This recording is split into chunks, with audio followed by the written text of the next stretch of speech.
Hello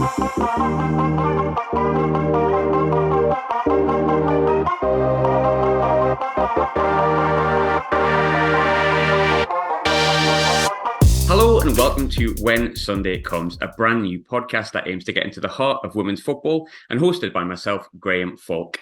The WSL is now well underway after a delayed start. Attendance records are being broken weekly and we are seeing the growth of the women's game growing, probably bigger than ever before. So perhaps it's no surprise that my first guest should be a WSL star.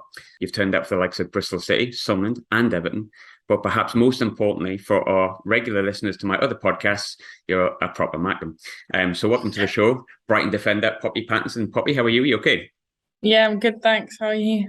Yeah, not bad. Just busy as always. How's your morning been? I feel like no one ever asks that question. Yeah, to be fair, we actually end this afternoon today, because internationals are returning from a busy international break. So we've had that little extra morning off because most people would have travelled back last night. I actually just caught up with my England manager this morning, so been a little bit busy, but yeah, in now. Good, and that's nice to see the accent hasn't disappeared at all. You know what? Some people say it has, so I'm glad actual Mackem has confirmed that it hasn't. No, I can 100% hear that. It's definitely 100% there. We're going to try and get into as much as your career as we possibly can, but we will start with the present. Obviously, you've made the move to Brighton, which is as south as you can possibly go for people from our neck of the woods. But how's the first few months gone on the seaside? Yeah, it's nice. Obviously, you're right. I couldn't have chose anywhere further away, right? But no, like, I'm enjoying it down here. I've obviously travelled a lot in my career so far. But no, it's a lovely city, and yeah, the girls have welcomed me really well, and I've settled in. I'm not going to lie, it's like probably my favourite part of the UK, Brighton, if I'm honest. I was there for the first week of the Euros. There's so many things I love about it, but obviously you've only been there a short amount of time. You've got a lot more to discover, but how much have you enjoyed the city? What have been your favourite parts? Yeah, it's nice. Obviously, you can't complain about driving along the seafront every day, right? No, not at all. Obviously, I moved in the summer, so the sun wasn't too bad down here either. I think the first week I moved down, I had my bikini on the beach, so I can't complain about that. Obviously, it's a bit chillier now, but yeah, there's some really nice areas. Even just grabbing coffees and stuff with the girls, it's nice. Yeah, it's a great atmosphere. Did you manage to get to any of the Euro games with you? Obviously moved down to Brighton, a lot of it was based there, wasn't it? Like I say, I was there the first week. Yeah, I think obviously the day I actually signed, Brighton, they were playing in Brighton. So I went to that game, and I think one of the semis or the quarters was there again. Can't remember now, there's been that many games. So I managed to get to that one too. And just 2 nights ago they played there again, right? Czech Republic. I flew back from Sweden from my 23s camp. Flew into Heathrow and drove straight here to the game. So I got to see that one too. Yeah, you've been quite lucky with the games you've picked. It's quite a trek for the likes of me. But talking about your time up, right, and obviously the season was delayed, which technically, if we're staying on the Euros sort of conversation, you came up against Arsenal in your first game of the season, which technically means you were the first player Beth Mead came up against following her Euro 2020 displays. Someone obviously you're familiar with for numerous reasons, but as someone who's faced her sort of really recently, you know, how good was she? How high does she rank in that list of players you've come up against in your career so far? Yeah, look, no one can argue how good of a player she is. She didn't win that award for nothing. She obviously shone at the Euros, and I feel like she's been doing it for a couple of years now in the WSL. She's obviously a very hard player to come up against. I feel like as a left back, you come up against the best, the right wingers, eh? But yeah, obviously this is what I want to do. I want to challenge myself against the best. That's the only reason. That's the only way I'm going to get to where I want to be.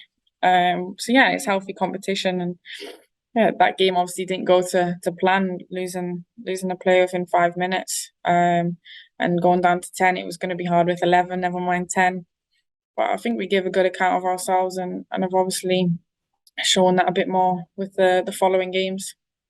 When it comes to the games being obviously delayed, something that you can't really help and you can't plan for, but how do you actually try and plan when you're kind of getting ready for this game on the Saturday at the weekend? There's a big buzz around the WSL, and then all of a sudden, boom, you can't play, and it's obviously for a good reason. But how do you plan for that? Yeah, I think it was a massive shock to everyone. Obviously, we were all looking forward to that weekend, but no one can escape them situations. Obviously we paid our respect the way we could, and yeah, it's just about knuckling down again. It's another week of training. I guess you have to take the positive and be like, it's another week to do all the preparations and put yourself in the best possible position to go again. In terms of your career itself, I've started right at the beginning, but I'm now going to rewind all the way back to the bit I'm probably most excited about. I won't lie. Obviously, you started your career in the Northeast with Sunderland. You had some time at Middlesbrough, which is somewhere I worked as well. So another club I know very well, but predominantly Sunderland is kind of, in a sense, where you made your breakthrough very, very young. Obviously, we're seeing huge growth in the game now across the country, Scotland, Wales, and England. And maybe I'm really biased because I'm from Sunderland, which people has kind of noticed in the first 5 minutes of this podcast. But I personally feel, I'm 36, been in and around the women's game since 2016, 17. And I personally feel the Northeast has always pushed women's football ahead of other areas, in my opinion. And that's why we have so many talents that have come through from that area. So taking you back to those days, how much of a benefit was it for you that you were born in the Northeast and you were close to clubs like Sunderland and Middlesbrough who pushed that game for so long? Yeah, massive. I think for me it was early doors. I knew I wanted to be involved when my brother was kicking about on the and I was kicking about on the sideline with my dad. And then we actually, to get into Sunderland, I actually saw an advert in the newspaper about Sunderland Academy, and I was like, oh yeah, might as well go along to the trials. And I just knew then that it was like I had that little bit about me, that little bit of natural talent that I could go with. So yeah, I spent a lot of time in Sunderland Academy, and yeah, it was a very good pathway. Like you said, I feel like there's so many talents in the Northeast. You can see that in the England squad now. And it is big up there. We do push girls football, and yeah, the talents to come out of there is huge. I just think that it's a big gap from the next Super League club. And that's the only thing now. When it comes to you were in Sunderland Academy and obviously coming through, who were the players in the first team that were sort of in the first team then? Yeah, it was Beth Mead. I thought so. Yeah, it was Beth Mead, Jordan Nobbs, Trev, actually Victoria Williams, who I play with now here, was there. Steph Bannon, captain. So yeah, I think I actually made my debut, I think, at 15. Yeah, that would have been about right. I was trying to work that myself, but my maths have never been my strong point, so I didn't want to fool myself. That's why I asked you. No, I think I actually made my debut at 15, which is massive. When I think about that now, it's obviously a huge achievement and something that I've probably overlooked. But no, obviously, you always remember your roots, and the Northeast has a special place in my heart. Were you someone who, when you were young, used to go to the games, or did you find the love from just playing it? No, I used to go as well. Obviously, the Hetton Centre is only like 5-10 minutes up the road from my family home. So yeah, actually, when I was on camp, I was rooming with one of the girls, and they actually played against Sunderland in the Continental Cup and was talking about the Hetton Centre, and I was like, it's crazy how small football world is. That's literally like so close to home, and you've got to go there, and it's nice. It's nice to have that conversation. Yeah, it's great. And obviously it's still there. And obviously it's nice to see them back in, maybe not where some of the fans would think they belong, but at the same time, in and around sort of the top two divisions after the years that they've had. But obviously you then moved on to Manchester City at just sort of 16. And I believe you commuted at that point. Is that correct? Yeah. I've done a lot of travel in my days so far. So I actually was with the development, but got the chance to train with first team like whenever I could. So I'd still studied in Durham College, along with training there. So I used to travel Tuesdays after college. I'd stay Tuesday night, train whole Wednesday, come back, college again Thursday, Friday, and then go there and back on a Friday night. Obviously wasn't fun to travel, but it's something you have to do. I feel like at that stage of my career, that's what I needed to do. The opportunity was there to play for a Super League club, which wasn't in the Northeast. So I felt like if I wanted to break through, that's what I needed to do at that moment in time. And when you look through that academy squad, I mean, It's a bit ridiculous, really. When you look at the talents that are in there, and it's weird because you see obviously Esme is in there, who's now a fully fledged England international. Jess Park's recently been in the squad. There's so many talents that have gone on and been part of, what was it, a European Championship winning squad. But just how good was that squad of players at that sort of academy and youth level that you were part of? Honestly, it was crazy. The best like development team I've ever heard or played in. I think obviously we won the league and the cup that year, and the talent to come out of there was very good. Obviously players went off as you do elsewhere, all different clubs, but yeah, to see how many have actually still made it playing in WSL and obviously involved with England is very nice. When you look at the names that are really sort of sticking out to me from that list, because obviously I had a good scope through it, you kind of have to because it's a good list. But yeah. Tooney's obviously the one for me that really stands out. Obviously, more known for a time at Man United, but as everyone knows, she was kind of in and around Manchester City. She's now one of the biggest names on European football. She's created some of the most iconic moments in English football over the Euros in the summer, obviously. How evident was her talent even at that young age when you were playing alongside her? Yeah, Tooney's an exceptional player. Her technical ability, just her touch and how free flowing she is. She's an unbelievable player, and I'm so happy to see her shining on that stage now. I think she deserves it. When you're looking at obviously the first team, and you made that move to Bristol City to get that first team football, that's a really big move to make. Not just the distance. Obviously, everyone knows Bristol's not the easiest to get to, but you went there for a reason to play football. You mentioned doing a lot of traveling. I think naturally that does happen, but how important was that particular move to get you used to traveling and being away from home and your development as a player? Yeah, I think that's the move that ultimately got me where I am today. Mm-hmm.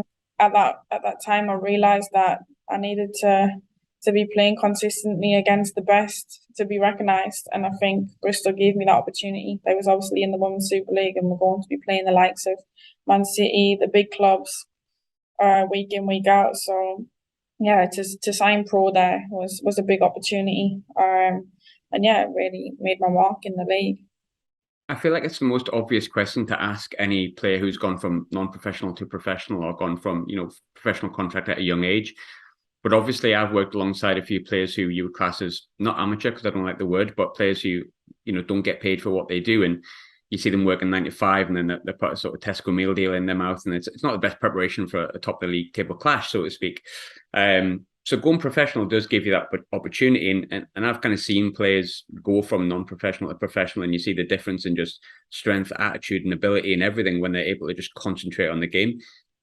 Obviously, that's changing within the women's game in general because of the growth of it, which we touched on before. But from your experience, how much did you benefit from going to not non-professional, but signing your first professional contract and being able to concentrate on football 24/7? Yeah, I think it's huge. Like you say, it's that concentration. I think when football is your primary focus, and there's nothing else not to worry about, but it's literally what you live day in, day out. You can focus all your time, attention into what you do on the pitch, but it's massive the recovery, of course, what you eat, nutrition. When you can do that, and have that support behind you, it's huge. What were the kind of big differences from going from non-professional to professional, especially at such a young age as well, because you're still growing as a person, I suppose? I think for me, it's obviously the training schedule. You go from training nights after being in college all day to waking up and getting ready to go to football. And that's all you go there, you train, you do your gym, you go home and you recover. I think that recovery is important, and you have the evening and afternoon to do that. Whereas normally I'd be studying and traveling. It's different from sitting in the car 3 hours to being able to do something else to benefit your body. Even just the time to analyze your game and put all that little bit extra work in, that ultimately makes a difference. I think we speak a lot about the positives of it, and I think they'll always outweigh the negatives of it. But it can't be easy having your first professional contract that far away from home as well. Truthfully, what were the difficulties? What were the things that were tough but made you stronger? Yeah, I think everyone misses home, right? Mm-hmm. Your parents are, well, they're definitely my rock and definitely the reason why I am where I am today. They obviously have put in all that travel for me, supported me through everything. So to then move away and not be traveling back with them, to be staying in Bristol without them and living there, then that's obviously a big part of it. But I think you get used to it gradually. You realize it's something that you've got to do, and they're still always there for you. They're on the other end of the phone. But yeah, it's definitely not easy. But now I'm definitely used to it. I imagine as well, obviously, when you're moving that far away from home, family is so important, so the team bond becomes almost more important. How good were Bristol City, and was there any particular friends that you made that you're kind of still friends with to this day that really helped you through the more difficult moments of that time? Yeah, I think for a lot of people, everyone's in the same situation. Obviously, Mm-hmm. you have people who stay in their area and play for their team, but ultimately, people do move to be like me and commit to what you want. So a lot of people are in the same situation. So yeah, I think one that I remember and still close to today is Ella Rutherford. I think we're similar personalities. We're both very lively. At Bristol, we got on very well, and yeah, we did that left side together. I played fullback, she played winger. We created a good partnership together. So yeah, that obviously helped to have that social life outside of football, which is also very important. Obviously, Bristol City, you picked up a fairly nasty injury, which kept you out for a period of time that you'd probably not been used to previously, obviously, unbeknown to your youth career. Being sort of the first big injury at first team level, when you're having all these positives and having all these life experiences, and Bristol City was struggling at the time as well. How do you deal with the frustration? Well, first and foremost, how big is the frustration? And then how do you deal with it when you're out with injury and you physically can't help what's going on the pitch? Yeah, it was probably one of the lowest points of my career. Being away from home, it wasn't easy. I felt like I was at a very good stage in my career then. I was starting to get recognised. It was actually very close to the Euro finals. I think I found out the extent of the injury 2 weeks before and realised that I'd be missing it. I literally asked my physio, "Are you sure I can't just play through it and sort this out after?"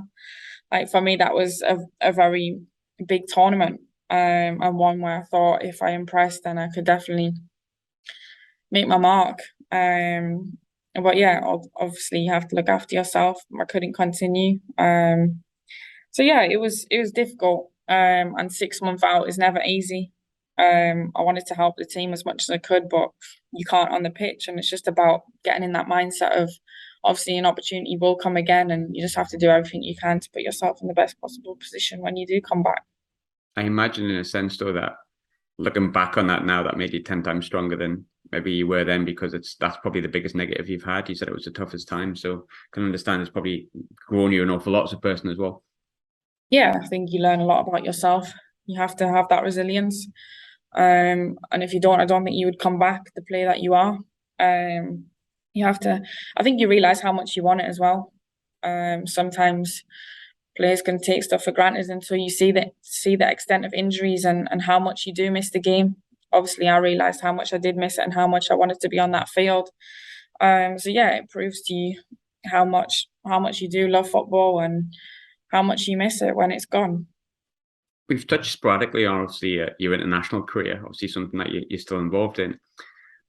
I think we've seen over the past few years how strong England's team has become, but we've also seen how many young players Serena's willing to give a chance to. We've touched on Esme before, some who you'll know very well from your time at City.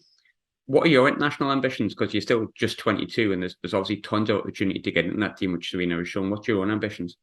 Yeah, I'm mostly heavily involved under 23s. Ultimately, I want to be a senior player as well. It's just about getting that consistency here on a weekly level, playing well at club and impressing when I go away with them. And hopefully, if I keep working hard and improving my game, that the opportunity will come for me one day.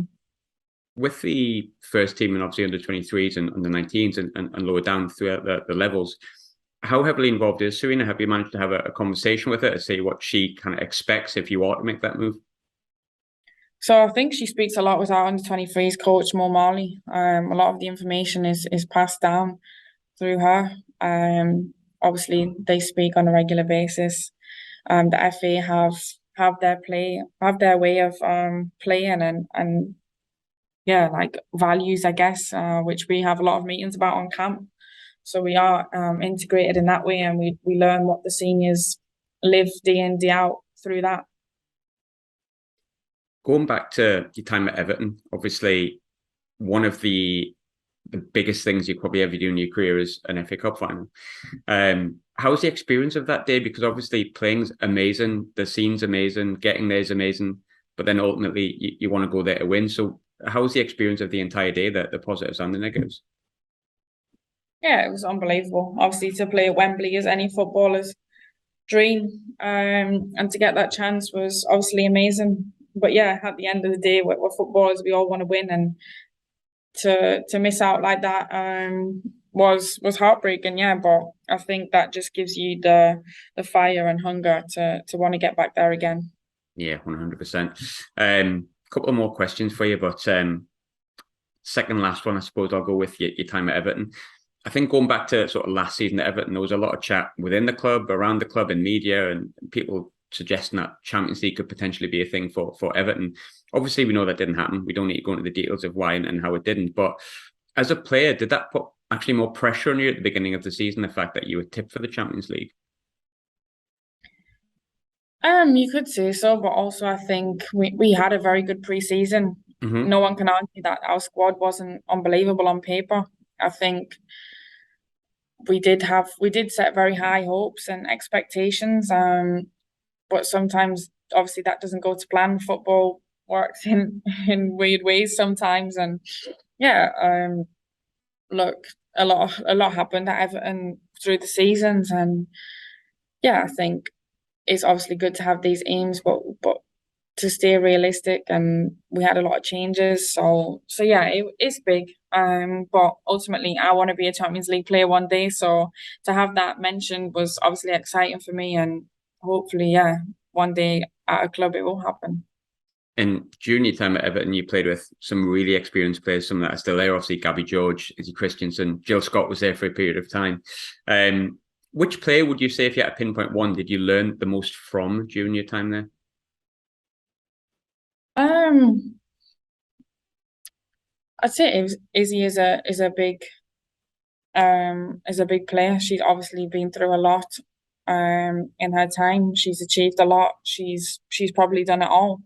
She's played internationally, she's played at these clubs. And yeah, I feel like when I first went, she did take me under her wing a little bit, and yeah, she's a good leader. She sets an example and demands standards. But obviously, just learning off the players in and around you. I think Gabby George is an exceptional left-sided centre back. And playing alongside her week in week out was obviously very good for my game too. But yeah, just I think as a team you got to pull together, and at times we really had to do that at Everton with circumstances. So yeah, I think you learn to work in and around everyone. Now, my final question, and probably the most difficult for you, so sorry for leaving it right at the end, but it's going to be a regular feature, so I'll keep it in. But if you were to have an ultimate five-a-side team from players you've only played alongside, who would get in it? Oh, You don't need to give me reasons for it. You can just give me names if you want. Gabby George, Mm-hmm. Ella Toon, Lauren James. Mm-hmm. Oh, this is tough. Who's your keeper? Oh, do we need a keeper? Look, You don't need to. I just have It's five your out. team. It's your team. Okay, Gabby, Tooney, Lauren James, Lauren Hemp, and myself. Good shout. Yeah, I was hoping you're going to include yourself. I think you should do that. Of I would do course, that come on, myself. you got to back yourself, right? You have to, yeah. And then obviously you've got the partnership with Gabby George as well. But Player manager. yeah, but and suit a keeper by the looks of it. But I might as Poppy, well be in there. Poppy, lovely chatting to you. I'll be at the game on Sunday. Hopefully, get a chance to say hello and good luck Oh, with you it. But going? Nice. I am, yes, making the travel down. So fingers crossed for that. And obviously, enjoy the game, enjoy the season, and thanks as always for popping on. It's really appreciated. Thanks so much. It was so good to hear an accent again. It's going a little bit. I can't promise it'll stay, but I'm pleased that you recognise some. Mine too, but Oh, at least we got a little bit, eh? Yeah, we'll just fuse them together and we'll have something that sounds vaguely macking, but appreciate it. Thank you very much, Poppy. Nice to speak to you. Bye.